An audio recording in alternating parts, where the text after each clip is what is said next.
you know the sound of that. I'm trying to figure out, is that a clarinet or an oboe or something like that? There's a clarinet, and it's like, I picked the piece of music. It's a very, it's got kind of like a, I don't know, especially as we get to the end when you hear the outro music, which is a continuation of that. You've got this kind of magical twinkly thing, and you kind of feel like fairies and elves are about to come into your home and, you know, commit all kinds of perversions upon you.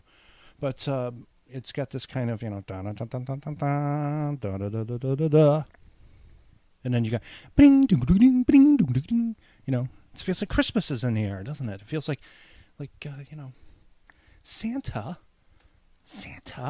are you coming in here, Santa? Santa, pull your pants back up, buddy. Celebrities should be stalked. Great one. I don't know. This comes from probably my hostility for people who, you know, call themselves celebrities, and other people who call them celebrities, and then celebrities in general or something, or just the way they behave, or whatever's been manufactured. I don't believe there was another episode that we did, celebrities and marijuana, you know, and I was talking about how a celebrity had no choice but to make up a kind of a fake identity a long time ago to cover for like homosexuality or some kind of perversion, something that was considered indecency back in those days. That is not now today. In fact, it's celebrated. Isn't that nice? I'm for one, I'm glad Kevin Spacey came out. I'm happy for him, except I'm actually not, because I don't like what he did to kind of justify his excuse for coming out. Now, in the previous episode, I discussed Kendall Jenner, I believe. Kendall, and the $22 million. And I forgot, you know, there was one thing that I did want to bring up about that. It's that a lot of times I don't buy the amount of money that is claimed to be received by people, or by in any way, some kind of claim as to expenditures or how much things cost, you know, things like that. All I know, my barometer, if you will, is the supermarket.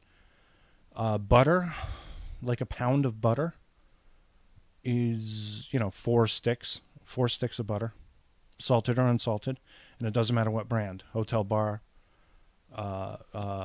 Breakstone, you know, or something like that, or even like the store brands themselves. A pound of butter goes for about $4, maybe $4.50. So if the price of butter goes up to $6, I'm going to say the price of butter went up. Suddenly there was a run on butter or something like that, and they had to raise the price to squelch the supply as more butter ships in. You know, this is something I don't understand, why the price of butter, what does it cost? You know, if you get, because we do live like in an oil-based economy, the cost of gasoline affects the price of butter. You know, and we lived upstate. In a town called Brewster in Putnam County, and everything was ridiculously expensive. It was very hard to find good deals. So you would come home with like 6 bags of groceries on a Sunday, and it would cost like $200. But when you live in the city, things are a lot cheaper. So you're shipping to population centers, the food is going to be cheaper. If you're shipping out into the middle of nowhere, if you want a lobster in Idaho, it's going to cost you a shitload of money because you can't find lobsters in Idaho. But if you live in Maine, you got lobsters everywhere. They're like cockroaches. You got to get, there's a freaking lobster in the kitchen. Step on that thing. Kill it. So it's like, you know, tarantulas in Costa Rica. You know, everyone I know who has ever gone to Costa Rica tells me stories of going to bed at night and listening to the crazy-ass gibbons screaming, and then frickin' tarantulas on their bed. And I'm like, wah! That's not a vacation for me. I want to go to a place where I don't see things like that. There's no place like home, as Dorothy said. So, celebrities. Oh, and the money thing. Okay, now, it's news. If you say that Kendall Jenner gets $22 million a year for her modeling, that's news, because most of the time it will elicit a reaction such as, what the, you know, and you're like, they're paying people this? I should get into modeling. I'm very pretty, you know? And even for a little while, maybe a couple of years ago, I contemplated the idea of putting Regan through into modeling and all that, until I started looking at some of the bizarre stuff about what you're supposed to do, you know, to I don't know, to either represent your child in modeling or to get representation. It's like, it's a meat market. It's really disgusting. I talk about it in the Extreme Cinema episode with Andrew.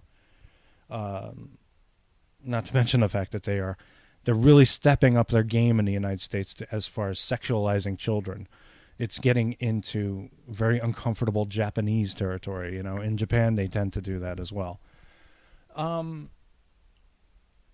So what I was trying to say was that I don't buy it. I don't. Maybe she got $1 million, you know. And somebody said, "Oh, let's make it 22. It'll make a good news story."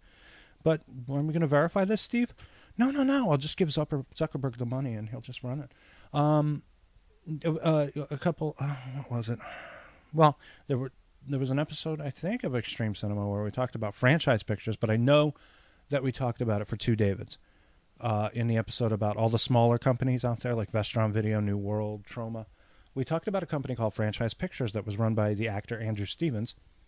And Franchise was found guilty of basically padding their accounts. They said that a $100 million movie costs $200 million because it's more of a write-off and you can claim more of a loss or something like that. Or you pocketed the money like in Mel Brooks's The Producers with Gene Wilder and Zero Mostel. Basically, you say the budget for this is this much. It's not. You spend half that. You get to take the rest of the money or whatever. But they wound up getting screwed in some fashion because the play that they were working on became an enormous hit. And there are a lot of movies out there that were kind of gambles in that way as well. Star Wars was, I believe that when Star Wars was in previews in 1977, people looked at a movie and said, this is not going to fly. This is going to be the biggest turkey you'll ever see. Let's start buying, let's start selling our 20th Century Fox stock. And then, that way we won't lose all the money because this is going to be an enormous flop. So everybody thought that that movie was going to be a flop and they'd just clean up by selling off their stock. And they wound up being completely wrong because the stock split 5 times. And it made a lot of people wealthy. So I don't necessarily believe. I cannot believe that. I'm a guy who just doesn't believe things. I've said this before on the show. I don't believe. You tell me something. I need sources. I need things to back that up. I'm not a flat earther, like I said. It's interesting. I think I was listening to the Adam and Dr. Drew show, and somebody had a question. What do you think of the flat earther people? These are people. I don't know what this is. This is. It's the first time, though, that I heard a connection between Christianity and flat earth, because I don't know, for some reason, if you believe in a spherical earth, a round earth, a circle, a ball, floating in space, in time and in space, that you don't believe in God. I don't know where that comes into it. I don't know why God,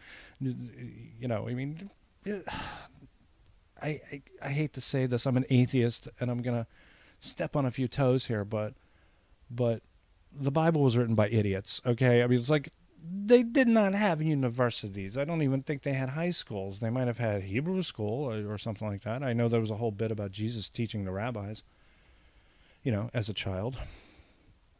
But for the most part, the people who wrote the Bible, the people, even as it was adulterated for the Catholic Church some 200 years later, and, I don't know, at the end of the Holy Roman Empire, and they rewrite the Bible for some capacity. And they remove a lot of books, too. A lot of people don't know that. There are many books that were taken out of the Bible, the one you're reading these days.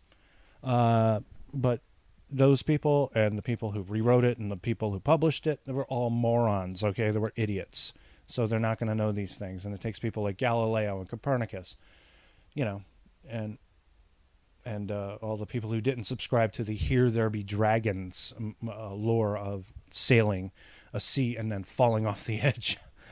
All those people, they were, burned at the stake, called heretics. People like that. How dare you? What, you see stars? No. If you see stars, you don't believe in God. You must die. Or something like that. Whatever it is. I don't tend to believe in anything unless I am given an enormous set of facts about it. So that leads me back to my original point. Celebrities should be stalked. We hear so much about these terribly put upon celebrities getting a picture taken all the time, getting a picture taken all the time. Oh my God, stop taking my picture. Come on, this is my private life. No, not really. No, and I'm a filmmaker and I've worked with people, so I know. I know that a lot of people can't separate the celebrity from the real person. What was that? There was a documentary, very disturbing documentary. I believe Mark and Chris discussed it on VHS Rewind. I think We're Alone Now. About a guy who was so obsessed with the pop star Tiffany back from the 80s. He followed her around everywhere she went, everywhere. She had restraining orders set up against him and everything. You know, it's sad when it goes over the line. Like Rebecca Schaeffer, I was thinking about Rebecca Schaeffer. She got killed in her apartment doorway. The thing is, you have to exercise a certain amount of caution if you're into that, or perhaps you want to be real. Maybe you want to be real with people. What would be better than to say, hey, look, I just play a part I'm not that person. I was cast for my looks. I was cast for the way I speak. I was cast for my ability to put up with a shooting schedule. You know, there is work involved in this, and I'll be going to work every day, but I'm not that person. You have to realize that, and if you don't, you know, you're an idiot, or you need psychological help. You need guidance or something. But I think nowadays it's gotten so out of control with the celebrities that I so don't care. So I'm like, fuck, stalk them, you know, and then have their bodyguard like crush your legs or something, and then maybe that'll send a message to you. Oh, maybe I shouldn't stalk this person because I'm going to have my legs broken, or you know, something along those lines. But I just think that if the world is dangerous for us, it should be dangerous for everybody, and no one should receive protection. I don't even think the president should have protection. I think the president should be like, that was Eddie Murphy. Eddie Murphy talking about Jesse Jackson running for president, I think in 1984. And he was like, Jackson's running back and forth, zigzagging, serpentining across the stage as he's delivering his address or his speech, or he's at a debate, because he just knows if he stops for 1 second, he's going to get struck down by a sniper's bullet. You know, I mean, that's just sort of how it is. I don't think anyone is any better than anyone else. I think everyone has a gift, but evidently people think that they're more important than they actually are. That's sort of, you know, that's been something I've thought about for many years, is that, you know, there are two key pieces of advice I try to give people. One is, you're not as important as you think you are. And two, your talent is more important than you. What you can bring means more than you. No one gives a crap about you. They care about what you contribute. And that isn't always you. I said that getting into a Facebook argument with a bunch of idiots one time, because I get in arguments with the administrators, because the administrators think the group is about them. Laserdisc Forever, I was thinking about. This guy starts a group called Laserdisc Forever, and he's like deleting my posts. You know, he's deleting my episodes of shows that I'm putting up there. And I told him, I said, no one gives a rat's ass about you. They only care about what you have assembled here. If you've assembled a group about people talking about Laserdisc or something, but not you. This isn't your group. This is about Laserdisc. It's not the whatever your name was group. No one cares. If you want to, another guy, I forgot who it was, but it was another guy I was talking to. It's like, if you want to start a group about knitting, okay, the group is about knitting. It's not about you. No one cares about you. They only care about knitting. And I think I might have gotten my message across. Of course, I have a tendency to sound more hostile than I actually am. There was some kind of a documentary a few years back about celebrities being hounded by paparazzi. Always taking pictures, and they don't like the fact that people take a picture and then sell it, so they make a lot of money taking pictures of people. And I think that what that really boils down to is that the celebrities want to cut. They always want to cut of the action. That's all it always seems to come down to. So I forget where I was going with this. Something about celebrities, right? There have been a few terrible stories.